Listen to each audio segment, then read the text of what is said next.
राजीव तुली, आपके पास इस सवाल पर मैं आ रही हूं कि क्या ये सारी चीजें कि 5वें फेज के इलेक्शन तक आरएसएस ने पदाधिकारियों के साथ कोई मीटिंग नहीं की, छठे फेज में एक मीटिंग शुरू हुई लेकिन all of sudden JP Nadda का बयान आ गया, हमें आरएसएस की जरूरत नहीं है, ये नाराजगी की भी वजह बना और ये जो 240 पर बीजेपी टिक गई, क्या ये कारण बना कि आरएसएस का काडर बाहर नहीं निकला, आरएसएस सपोर्टिव नहीं रहा? Is that true narrative?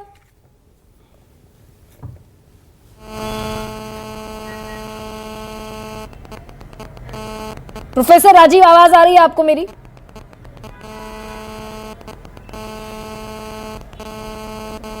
आवाज नहीं पहुंच रही। प्रोफेसर चंद्रचूड़, यही सवाल मैं आप तक पास ऑन करती।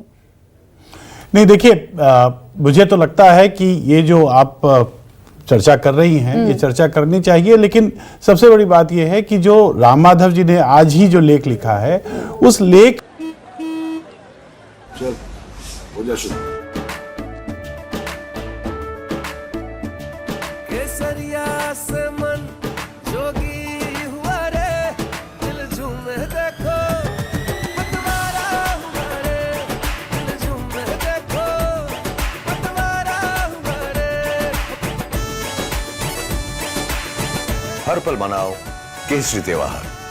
विमल, बोलो जुबान केसरी। में जो विचार उन्होंने दिए हैं, ये हो सकता है कि उनके अपने व्यक्तिगत विचार भी रहे होंगे, परंतु जहां तक विनम्रता का सवाल है और जहां तक शिष्टता का सवाल है, ये तो तय है कि भारतीय राजनीति में और किसी भी लोकतांत्रिक राजनीतिक संस्कृति में विनम्रता और शिष्टता की तो आवश्यकता होती ही है। नहीं, ये एक अगर वार्निंग की तरह आता है तो फिर यहां पर सोचने की भी जरूरत होती है। नहीं, वार्निंग देखिए, ऐसा है कि हम लोग जब कॉलेज में पढ़ते थे और दार्शनिकों को पढ़ते थे तो ये कहा जाता था कि यथार्थ जो है वो विचारों की प्रतिछाया होती है।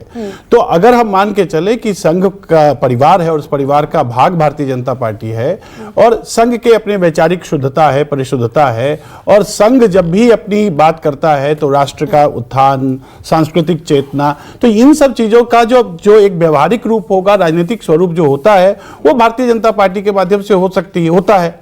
अब इसमें अगर मान लीजिए थोड़ी विकृति कहीं आ जाए, हो सकता है कि सत्ता की अपनी और समस्याएं होती हैं, सत्ता और सत्ता का संचालन इतना सिंपलिस्टिक नहीं होता, तो उसमें अगर कुछ कहीं छोटी मोटी कमी रह गई होगी तो हो सकता है कि उस संबंध में उन्होंने अपनी बात कही होगी।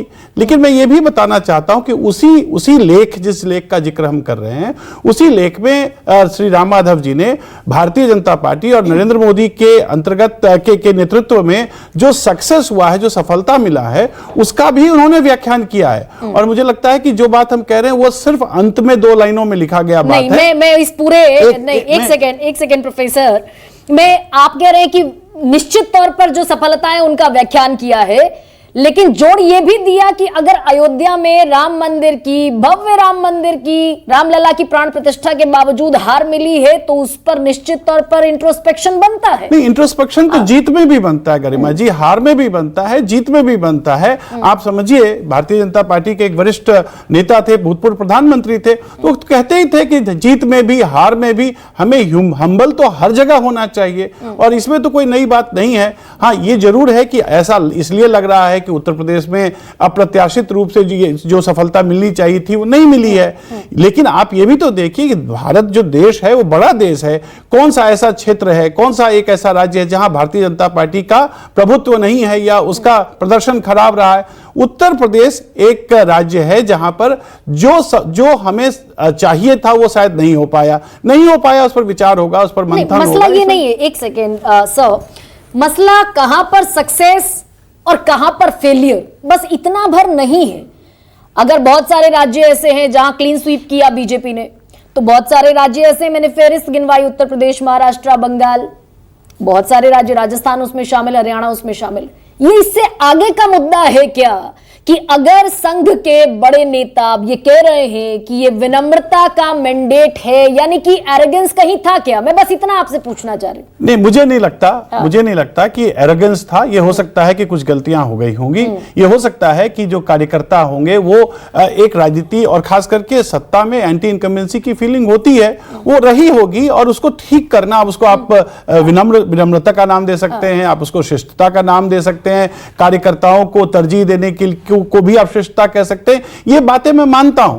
लेकिन इस पूरे मैंडेट के अगर कोई हीरो है तो मैं उसको प्रधानमंत्री मोदी को इस मैंडेट का हीरो मानता हूं, क्योंकि प्रधानमंत्री ने एक नेतृत्व दिया, एक विजन दिया, एक उन्होंने अपनी बात रखी। और पूरे देश में आप देखिए कहां दक्षिण भारत, केरला में, तमिलनाडु में, तेलंगाना में एक समृद्ध भारत की नींव कैसे बन सकती है? तभी बन सकती है ना जब एक विचार को पूरे भारत में समर्थन मिले। लेकिन अपनी सीटें, पिछली बार जो सीटें बीजेपी की थी उन सीटों का गंवा देना, बावजूद इसके कि जो प्रचार हुआ, तकरीबन 500 रैली की प्रधानमंत्री नरेंद्र मोदी और अमित शाह दोनों ने मिलकर।